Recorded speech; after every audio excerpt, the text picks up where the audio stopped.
Salut les amis, aujourd'hui on a des injecteurs et pas de pompe à taré. Alors vous avez vu dans la dernière vidéo, on avait vu que notre porte-injecteur est constitué de plusieurs pièces mécaniques. Il y en a deux en particulier qui vont nous intéresser. C'est l'injecteur. L'injecteur c'est lui, c'est la pièce que vous avez sous les yeux là. Il est constitué d'une buse et de son aiguille. Ne le confondez pas avec le porte-injecteur qu'on a vu tout à l'heure. La deuxième pièce qui va nous occuper, ce sont les ressorts de compression. Allez, c'est parti.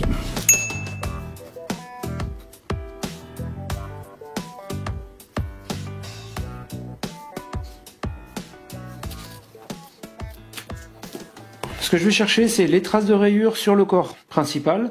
Je vais chercher sur les deux portées, ici et ici. Ça, c'est très important, de vérifier l'intégrité de ces deux portées, ici. D'accord, voilà. Ici. Donc tout ça, là, toute cette surface-là, il va falloir vérifier les rayures et les départs de métaux. Notamment ici, dans ces zones-là, qui sont assez fragiles, les arêtes. Ici c'est pareil, hein, intégrité et départ de métal. Ici, on vérifie aussi le nez, là il doit être nickel, puis on est bon. Alors celui-là, il est nickel. C'est nettoyé, c'est propre et le métal est impeccable. Les surfaces ne sont pas abîmées du tout, donc là on est bon. Ça c'est une loupe de grossissement 40-60. Le truc c'est voilà, c'est qu'on a la lumière, alors ça c'est vraiment génial. Vous avez vu comment ressorti après le bac à ultrasons? C'est quand même pas mal, hein. C'est quand même pas mal. Donc on vérifie mon entrée d'aiguille, l'entrée du point d'aiguille là. C'est impeccable, vraiment c'est impeccable, là, je suis content. Donc là on est bon.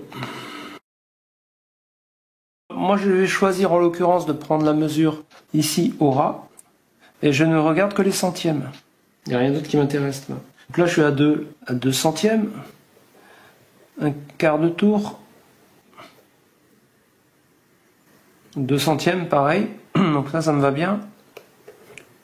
Pareil. Quart de tour. 2 centièmes, pareil. Ok.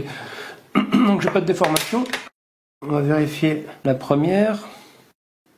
Pareil. 2 centièmes.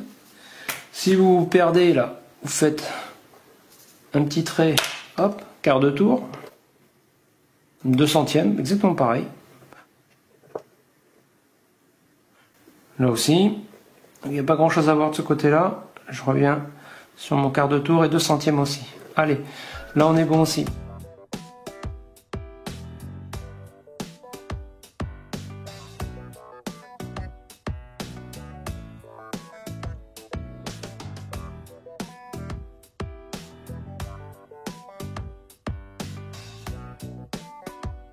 Donc vous avez vu, hein, vous gavez tout ça d'huile, vous présentez l'aiguille, vous regavez d'huile, et à ce moment-là, l'aiguille doit normalement descendre de son propre poids dans la buse.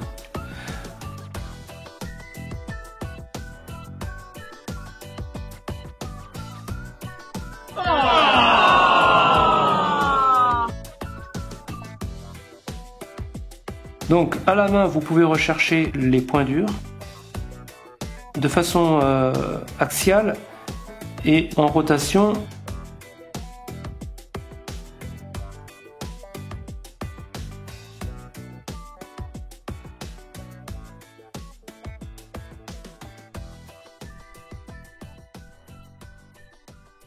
Vérifiez bien là que la tête de l'aiguille doit sortir. Je trouve qu'elle force beaucoup. J'ai une petite résistance au fond de mon siège.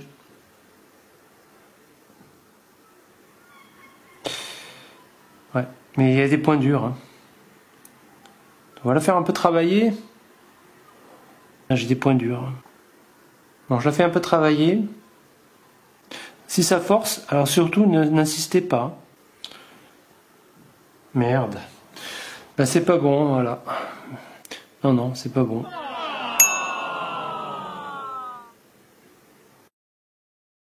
Allez, on change de vue pour la deuxième aiguille.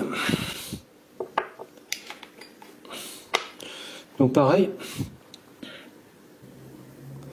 Allez, on l'aide un peu au début, mais alors on ne force pas, hein.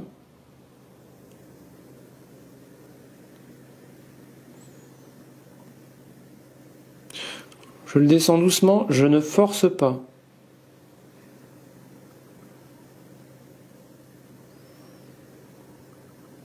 Voilà, c'est parfait. Donc là, elle est au bout. Vous vérifiez, la tête là maintenant va sortir. La tête ici va sortir. Clac, là voilà. C'est parfait. Vous pouvez vérifier, il va redescendre avec de son propre poids. Il doit pouvoir descendre dedans. Bon, là, j'ai une huile qui est quand même fluide. Hein. Voilà.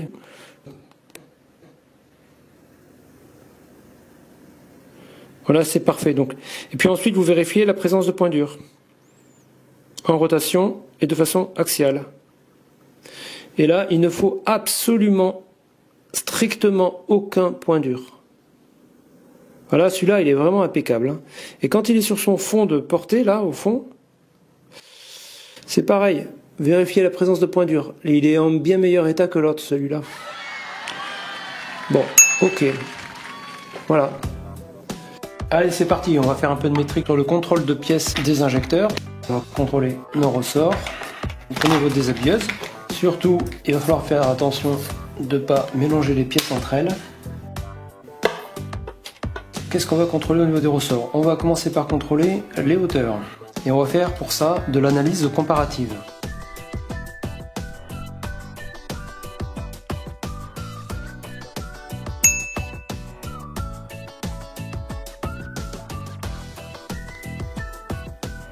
Là on est bon. Soit vous utilisez un vrai marbre, soit vous utilisez un marbre fait maison. Moi en l'occurrence j'ai utilisé une vieille dalle LCD en verre. Il n'y a vraiment pas grand chose.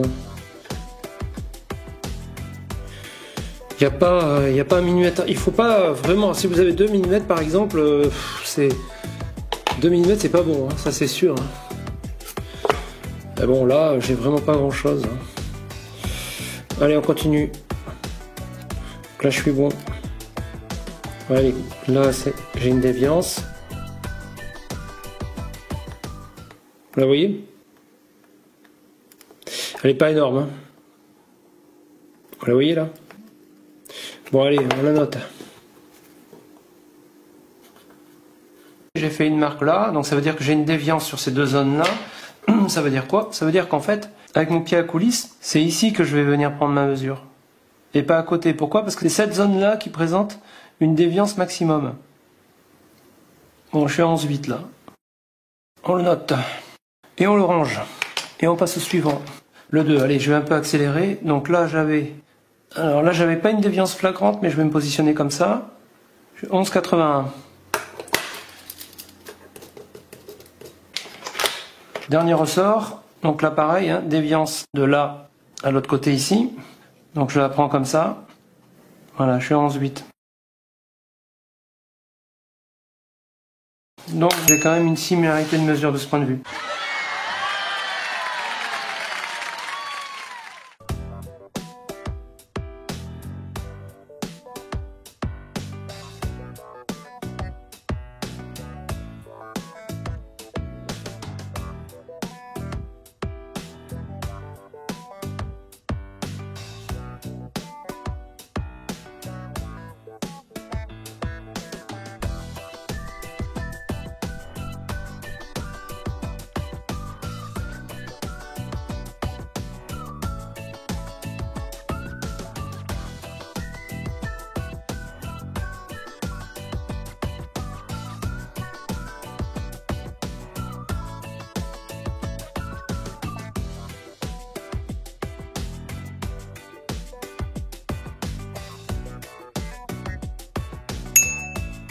Voilà, ça y est, c'est fini. Ben, écoutez, merci à tous pour votre lecture. J'espère vraiment que ça vous a plu.